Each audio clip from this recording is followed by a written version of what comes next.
10월 27일 수요 예배로 전해드리는 누가복음의 말씀입니다. 말씀으로 세상을 창조하시고 말씀으로 택한 자를 구원하시는 하나님 아버지, 오늘 말씀이 역사하는 베드로를 부르시는 장면을 말씀을 통해서 우리에게 들려주실 때에 말씀을 사모하는 주의 백성들이 말씀이 어떻게 역사하는지를 기록된 성경 말씀으로 확인하면서 우리 또한 그 은혜에 참여하며 그 말씀의 역사하심의 은혜가 더욱 풍성히 우리 안에 일어나기를 간절히 소망하고 또한 그 은혜를 누릴 수 있는 그러한 시간이 되게 인도하여 주시옵소서. 예수님의 이름으로 기도합니다. 아멘. 누가복음 5장 1절에서 11절 베드로를 부르시다. 누가복음 5장 1절에서 11절입니다. 누가복음 5장 1절에서 11절. 무리가 몰려와서 하나님의 말씀을 들을새 예수는 게네사렛 호숫가에 서서 호숫가에 배 두 척이 있는 것을 보시니 어부들은 배에서 나와서 그물을 씻는지라. 예수께서 한 배에 오르시니 그 배는 시몬의 배라. 육지에서 조금 떼기를 청하시고 앉으사 배에서 무리를 가르치시더니 말씀을 마치시고 시몬에게 이르시되 깊은 데로 가서 그물을 내려 고기를 잡으라. 시몬이 대답하여 이르되 선생님, 우리들이 밤이 새도록 수고하였으되 잡은 것이 없지만은 말씀에 의지하여 내가 그물을 내리리이다 하고 그렇게 하니 고기를 잡은 것이 심이 많아 그물이 찢어지는지라. 이에 다른 배에 있는 동무들에게 손짓하여 와서 도와달라 하니 그들이 와서 두 배의 채움에 잠기게 되었더라. 시몬 베드로가 이를 보고 예수의 무릎 아래에 엎드려 이르되 주여 나를 떠나소서, 나는 죄인이로소이다 하니 이는 자기 및 자기와 함께 있는 모든 사람이 고기 잡힌 것으로 말미암아 놀라고 세베대의 아들로서 시몬의 동업자인 야고보와 요한도 놀랐음이라. 예수께서 시몬에게 이르시되 무서워하지 말라. 이제 후로는 내가 사람을 취하리라 하시니 그들이 배들을 육지에 대고 모든 것을 버려두고 예수를 따르니라. 아멘.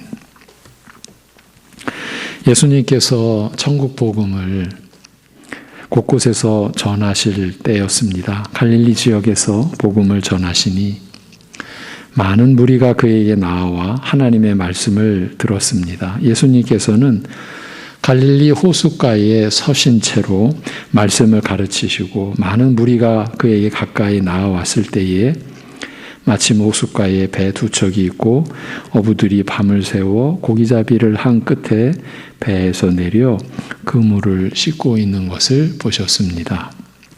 예수님께서는 그중 한 배, 곧 시몬의 배에 오르시고 그에게 청하시기를 배를 육지에서 조금 띄우라 하시고 배에 앉으셔서 무리들을 가르치셨습니다. 베드로는 고기잡이를 끝내고 그물을 씻고 있다가 느닷없이 배에 오르신 예수님에게 붙잡혀 이래라 저래라 시키는 대로 따르게 되었습니다.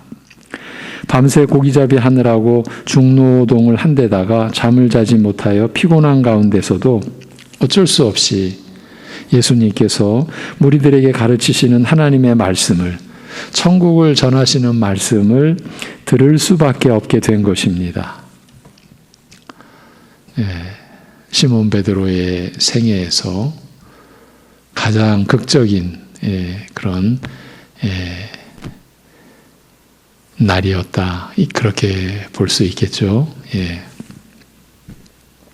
오늘 본문은 이처럼 자신의 의사와 상관없이 예수님께서 가르치시는 하나님의 말씀을 듣게 된 베드로가 말씀을 듣는 가운데 마음의 변화를 경험하게 된 것과 이와 함께 그가 사도로 부르심을 받게 된 일을 기록하고 있습니다. 우리에게 말씀하기를 마치신 예수님께서는 또다시 베드로에게 엉뚱한 일을 명하셨습니다. 배를 깊은 곳으로 저어가서 그물을 던져 고기를 잡으라. 이 말씀을 듣고 베드로는 대답하기를 선생이시여 온 밤을 새면서 수고하였어도 아무것도 잡지 못하였으나 주의 말씀에 순종하여 그물을 내리리이다 라고 하였습니다. 이제 우리말 성경에 말씀에 의지하여 주의 말씀을 순종하여 다 같은 의미인데 이게 원문으로 보면은요 좀 더 시각적으로 뭔가 느껴집니다. 말씀 위에 내가 그물을 내리겠습니다. 이런 의미입니다. 말씀 위에 내가 그물을 내리겠습니다. 말씀에 의지하여 그 말씀을 순종하여 그물을 내리겠나이다. 이 의미가 원문상으로 그야말로 투박하게 직역을 하면 말씀 위에 그물을 내리고 있는 겁니다. 말씀 위에 이제 자기의 생애를 자기 존재 전체를 내려놓는 그런 그 의미를 원문은 표현해 놓았습니다. 한 인생이 하나님의 말씀 위에 자신의 모든 것을 내려놓는 그런 그림이 떠오르게 하는 그런 원문의 표현입니다. 고기잡이나 갈릴리 호수에 대해 잘 알지 못하는 사람이라면 지금 예수님과 베드로 사이에서 오간 말의 의미를 충분히 이해하기 어려울 것입니다만 베드로의 대답에서 미루어 짐작컨대 예수님의 이러한 명령은 어부의 상식에 매우 어긋난 명령인 것으로 보입니다. 어부의 입장에서는 사실은 지금 말이 안 되는 명령이 떨어진 것이나 마찬가지입니다. 오랫동안 고기잡이를 어부로 삼아온 어부 베드로가 갈릴리 호수와 고기잡이에 대하여 아는 지식과 경험을 총동원해서 밤을 새워 그물질을 했으나 아무것도 잡지 못한 터에 깊은 물에 그물을 던져서 고기를 잡을 수 있겠습니까? 고기잡이에 대해서 아무것도 알지 못하는 분이 고기잡이를 어부로 삼은 어부에게 어부의 상식에 어긋난 일을 명령한 것이니 어떤 어부도 그 말을 따르리라고 기대하기는 어려웠습니다. 그러나 베드로는 이러한 상식적인 그 일반적인 기대와는 매우 다른 태도를 보였습니다. 그는 오랫동안 고기잡이를 어부로 삼아온 어부로서의 지식과 경험을 다 포기하고서 자신의 그 지식, 경험, 경력 이 모든 것을 다 내려놓고서 다 포기하고서 대답하기를 내가 주의 말씀을 의지하고 그물을 내리리이다 라고 하였습니다. 베드로가 이런 태도를 보인 것은 평소 그의 성품이 유순하고 겸손하여 누구의 말이든지 경청하는 사람이었기 때문이라고 보기는 어렵습니다. 나중에 보인 베드로의 여러 행동에서 알 수 있듯이 그는 성격이 불같은 열혈남이요 무엇에든지 적극적이고 나서기를 잘하는 사람이었습니다. 이런 사람은 자기 생각에 이해가 되지 않고 마음에 들지 않으면 우선 반발하고 보는 것이 보통입니다. 이런 성품의 베드로가 어부의 상식과 반대되는 예수님의 명령에 곧이곧대로 순종하였다는 것은 매우 뜻밖의 일이요. 그럼에도 불구하고 이런 기대 밖의 일이 일어났다는 것은 그로 하여금 예수님의 말씀에 순종하게 만든 어떤 이유가 있었다고 보아야 할 것입니다. 그렇지 않고서는 지금 평생의 업이었던 고기잡이 어부에게 고기를 잡는 일에 있어서 그야말로 문외한이라고 할 수 있는 분이 지금 상황에서도 또 말이 안 되는 명령을 내렸는데 그것을 따랐다는 겁니다. 그것도 성격이 그래서 온순하거나 그런 성품의 사람도 아닌데 그럼 뭔가 분명한 이유가 있었지 않았겠냐는 거죠. 말하자면 그의 의사와는 상관없이 예수님의 가르치시는 말씀을 듣게 되었지만 그 말씀을 듣는 동안 베드로의 마음에 어떤 변화가 일어난 것입니다. 지금 이 그물을 주님의 말씀에 따라 내리는 그 이전, 그는 하나님의 말씀, 천국 말씀, 예수님이 전하는 말씀을 들었습니다. 우리가 이 점을 염두에 두어야 합니다. 예수님의 말씀을 듣는 동안 다른 모든 사람들이 그랬듯이 베드로 역시 자기도 모르는 사이에 예수님에게서 감히 거스를 수 없는 권세를 느낀 것입니다. 그의 말씀에는 서기관들의 가르침과는 달리 이상한 권세가 있어서 감히 거역할 수 없었던 것입니다. 지금 뭔가 분명히 잡히지는 않죠. 그러나 거스를 수 없는 권세를 느낀 것이에요. 예수님의 말씀에 따라 그물을 내리시니 심히 많은 고기가 그물에 걸렸으며 이로 인해 그물이 찢어졌습니다. 다른 배에 있는 어부들에게 신호하여 와서 도우라 하니 이들이 와서 함께 2배에 가득 채우자 배가 물에 잠기게 되었습니다. 어느 정도의 많은 고기였는지 짐작이 가는 대목입니다. 이를 본 베드로가 예수님 앞에 무릎을 꿇고 가로되 주여 나를 떠나소서. 나는 죄인이로소이다 라고 하였습니다. 여러분, 베드로의 이 반응이 참으로 뜻밖이죠. 그가 그물을 지금 말씀에 의지하여 내린 것도 뜻밖의 반응이지만 고기가 잡히는 그 현장에서 그 상황을 접한 베드로가 그대로 그 즉시 예수님 무릎 아래에 엎드려서 나를 떠나소서 나는 죄인이로소이다. 얼마나 참 뜻밖의 반응입니까? 베드로가 이런 반응을 보인 이유에 대하여 기록하기를 두려움이 베드로와 또한 그와 함께 있던 자들에게 임하였기 때문이라고 하고 있으나 그 두려움의 내용이나 성격에 대해서는 밝히지 않고 있습니다. 도저히 불가능할 것 같은 일이 그의 말씀에 순종하자 말씀대로 이루어지는 것을 보고 단순히 그의 놀라운 권세와 능력에 큰 두려움을 느낀 것이었는지 아니면 이들이 느낀 두려움과 놀라움은 좀 더 구체적이고 깊은 내용을 가진 것이었는지 판단하기는 어렵습니다. 그러나 예수님의 말씀에 권세와 능력을 체험한 베드로가 예수님께 말씀드리기를 주여 나를 떠나소서 나는 죄인이로소이다라고 고백하였다는 이 사실은 그가 느낀 두려움이 단순한 것이 아니라 자신의 죄인됨을 통감하게 하는 의미심장한 두려움이었음을 암시합니다. 그는 이 지금 표적의 현장에서 자신의 죄인됨을 통렬하게 지금 각성케 된 것이죠. 느끼게 된 것이죠. 죄의식에 사로잡히게 된 것이죠. 이것은 그러니까 단순한 두려움이 아니라 의미심장한 두려움이었음을 우리로 하여금 짐작케 해주는 거죠.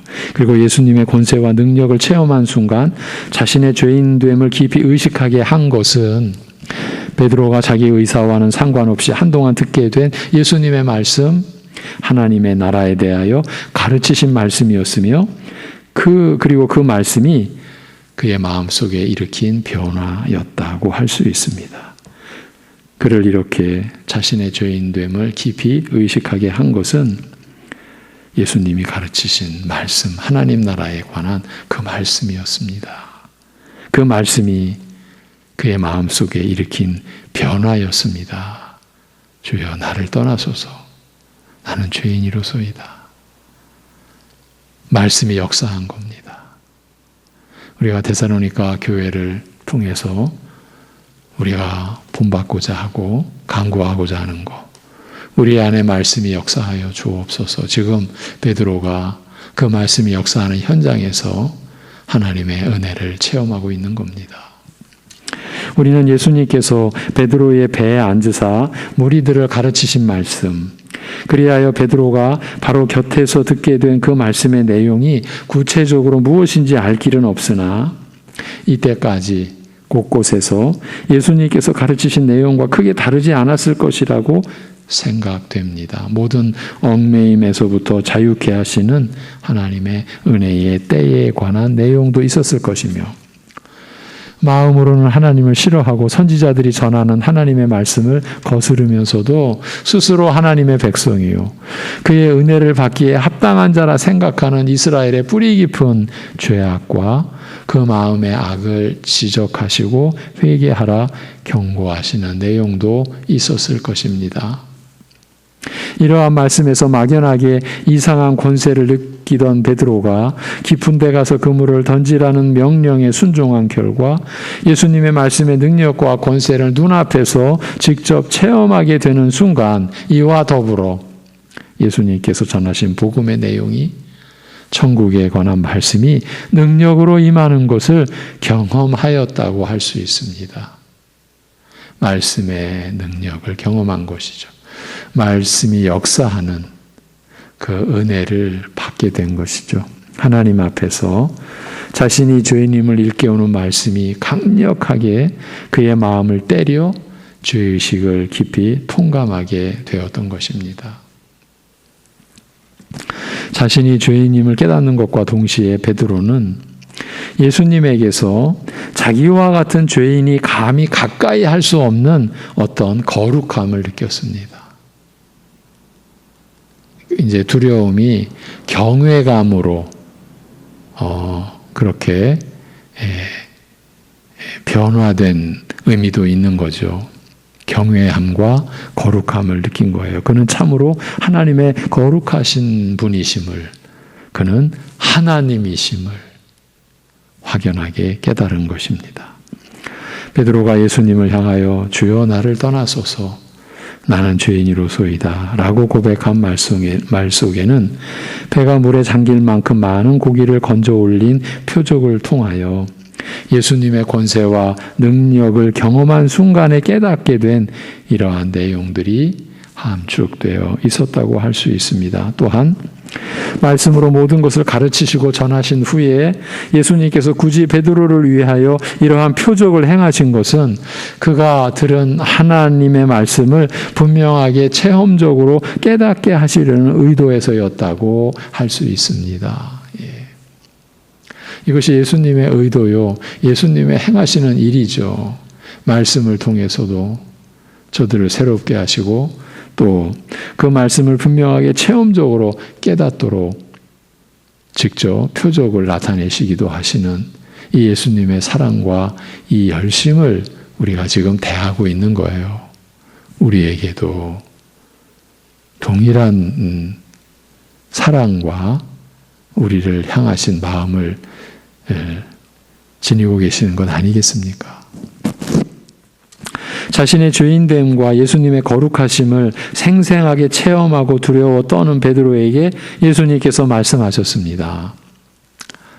두려워 말라. 무서워하지 말라. 하나님의 거룩하심 앞에 자신의 죄를 깨닫고 두려워 떠는 자에게 두려워 말라라고 말씀하신 것은 예수님에게 이 두려움에서 벗어나게 할 길이 있음을 암시하신 것이라 할 수 있습니다. 그렇죠? 두려움에서 벗어나게 할 능력과 권세가 없으면서 두려워 말라, 무서워하지 말라라고 말하는 것은 무의미하기 때문입니다. 예수님께서 말씀하시고 행하시는 것이 말뿐일 리는 없는 거죠. 이 세상에서 너무나 많이 우리가 하고 또 듣는 이야기 말뿐이네. 얼마나 많습니까? 이 말의 허실.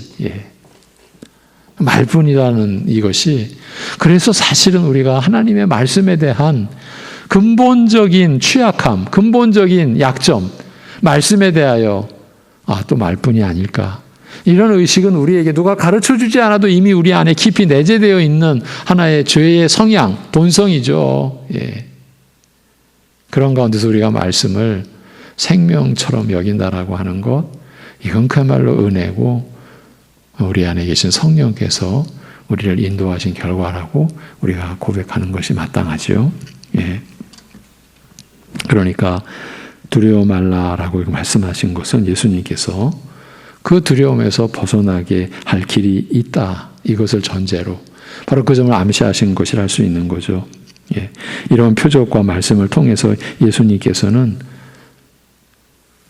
자신의 권세가 단순히 수많은 물고기를 건지게 하는 그런 정도가 아니라 하나님의 거룩하심 앞에서 자신의 죄로 인하여 두려워 떠는 자를 구원하시는 권세임을 자연스럽게 나타내신 거예요. 예수님의 지금 권세가 단순히 물고기를 많이 건지는, 물고기를 잡는 그 정도가 아니라 자신의 죄로 인해 하나님의 거룩하심 앞에서 두려워 떠는 자를 구원해 주시는 권세, 그것을 자연스럽게 나타내신 표적이라고 할 수 있는 거죠.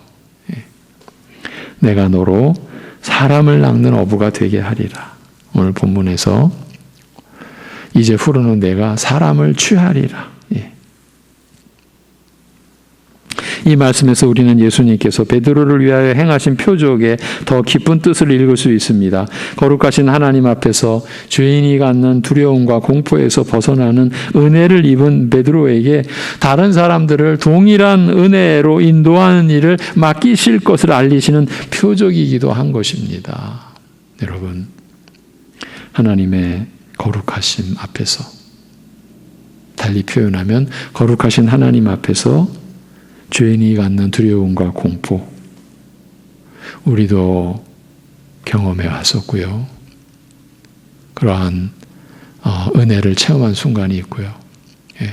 오늘 새벽 예배에서도 우리가 하나님 앞에서 죄를 깨닫는 것은 오직 성령께서 우리 안에서 말씀을 통해 역사하신 그 은혜의 열매라, 은혜의 결과라고, 그리고 우리의 죄를 대면하는 그 순간에 참 난감함과 고통과 어려움을 겪게 하시는 것은 그 가운데서 우리의 구원자 되신 예수 그리스도께서 명확하게, 명료하게 드러나게 되기 때문이라는 점도 말씀을 드렸죠.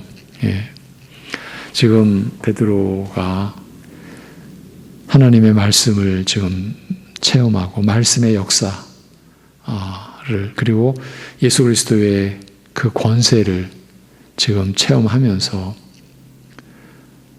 이분은 그야말로 거룩하신 분, 곧 하나님이심을 깨닫는 그 자리에서 주여 나를 떠나소서, 나는 죄인이로소이다. 여러분, 이 베드로 사도의 이 반응에 우리는 좀 더 들어가야 됩니다.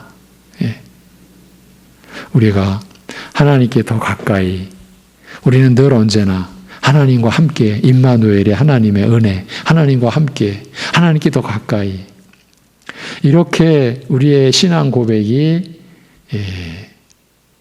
날이 갈수록 더 간절해지고 더 하나님 앞에 강한 소망을 나타낼 수 있는 것은 지금 베드로 사도가 보인 반응의 그 모습을 전제로 한 것이에요. 우리 스스로의 무언가에 의해서 우리가 그대로 하나님 앞에 나아갈 수 있는 그런 존재가 아니에요. 우리 역시 주여 나를 떠나소서, 나는 죄인이로소이다. 나 같은 죄인이 거룩하신 하나님 앞에 있을 수가 없나이다. 함께할 수가 없나이다. 그러니 주여 나를 떠나소서. 우리 역시 이런 지점이 있었고, 이런 시간이 있었고, 그렇게 우리의 죄를 의식하고 그 죄책감, 죄의식에서 두려워 떠는 그러한 순간들 우리가 꼭 기억해야 됩니다. 그런 가운데 주께로 가까이 우리가 소망하고 우리와 함께 하시는 하나님의 은혜를 우리가 찬송해야 하는 것이죠. 지금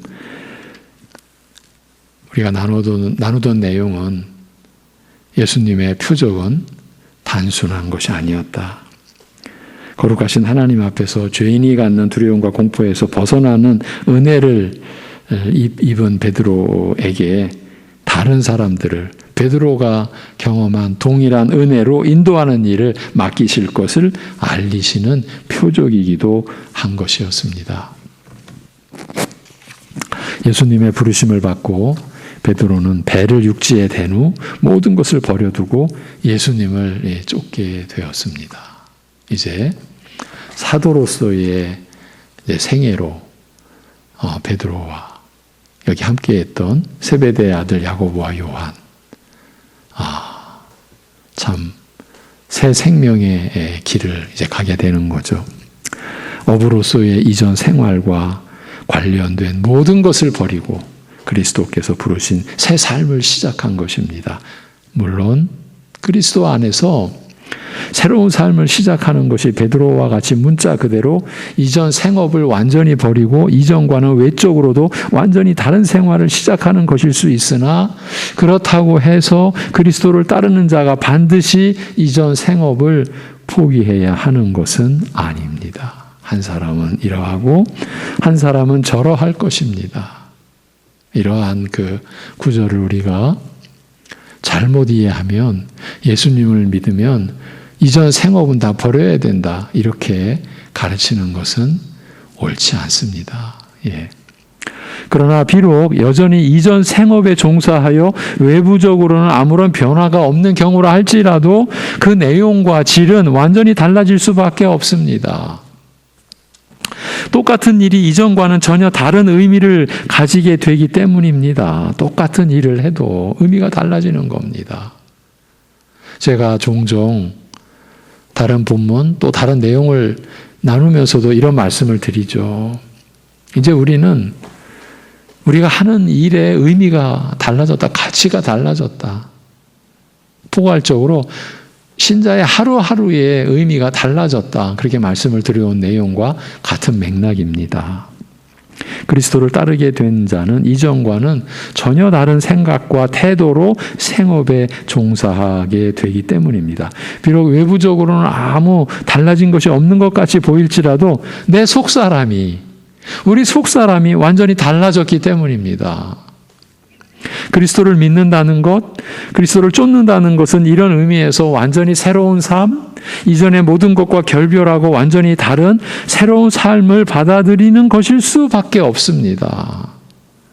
처음 시작할 때는 이런 근본적인 차이에 대하여 잘 의식하지 못하다가도 나중에 가서야 그리스도를 믿고 따른다는 것이 이렇게 다른 것임을 깨닫기도 하며, 우리들 많은 경우가 그랬죠?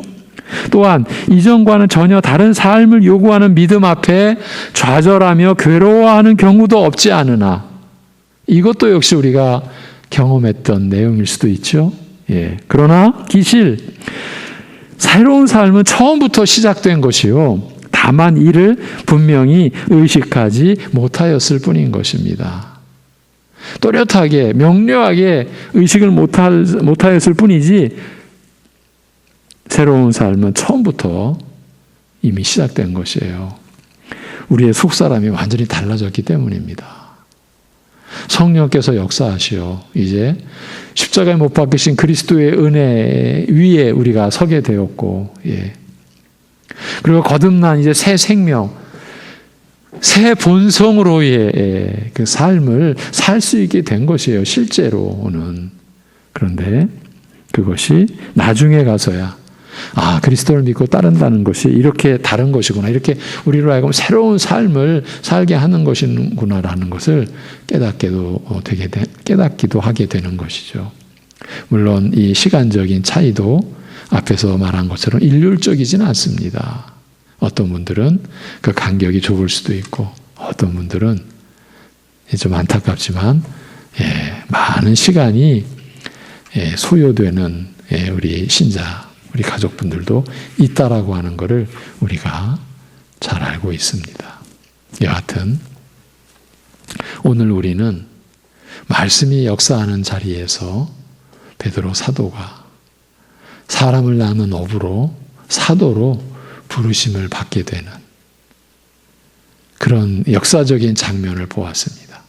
그 가운데에서는 참으로 충격적이라고까지 할 수 있는 사도 베드로의 반응, 주여 나를 떠나소서, 나는 죄인이로소이다.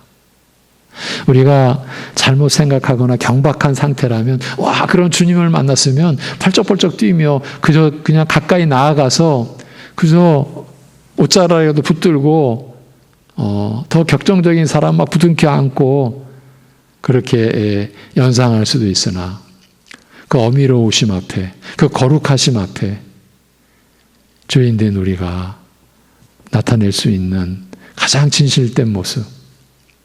나는 죄인이로소이다. 예. 내가 감히 범접할 수 없사오니 나를 떠나소서. 예. 이것이 죄인된 가장 정직하고 진실된 그런 태도요, 자세가 아니겠습니까? 그러한 베드로를 향하여 두려워 말라라고 말씀하십니다. 하나님의 그 선하심과 긍휼하심이 지금 베드로와 야고보와 요한 위에 지금 임하고 있는 그 장면인 것이죠. 예. 하나님의 선하심이, 하나님의 그 인자하심이, 하나님의 그 풍성한 긍휼이 지금 내리고 있는 거죠. 임하고 있는 거죠. 우리에게도 그런 일이 일어났었고요. 네. 그래서 요한복음의 15장에 가서 보면 너희가 나를 택한 것이 아니라 내가 너희를 택하였다. 이렇게 말씀을 하십니다. 제자들을 향하여 마지막 6월절 만찬의 그 자리에서 너희가 나를 택한 것이 아니다. 내가 너희를 택했다. 이것은 제자들, 그 사도들을 향한 예수님의 선언이 아니라 사도들을 대표로 해서 사도들을 통해 그들이 기록하고 전한 복음을 통해 예수님을 영접하게 될 이후에 오고 오는 모든 시대, 모든 지역에 하나님의 사랑하는 자녀들, 백성들, 곧 우리들도 포함되죠. 다 해당되는 말이죠. 너희가 나를 택한 것이 아니라 내가 너희를 택하였노라.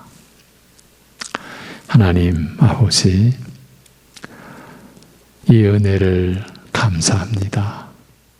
우리로서는 하나님을 찾지도 않고 알 수도 없었던 그런 저희를 이미 그 크신 긍휼과 선하신 가운데서 인자하심으로 우리를 택하시고 아들의 복음으로 아들을 죽이신 그 천국 복음으로 우리를 불러 우리를 택하여 그리고 하나님의 택하심은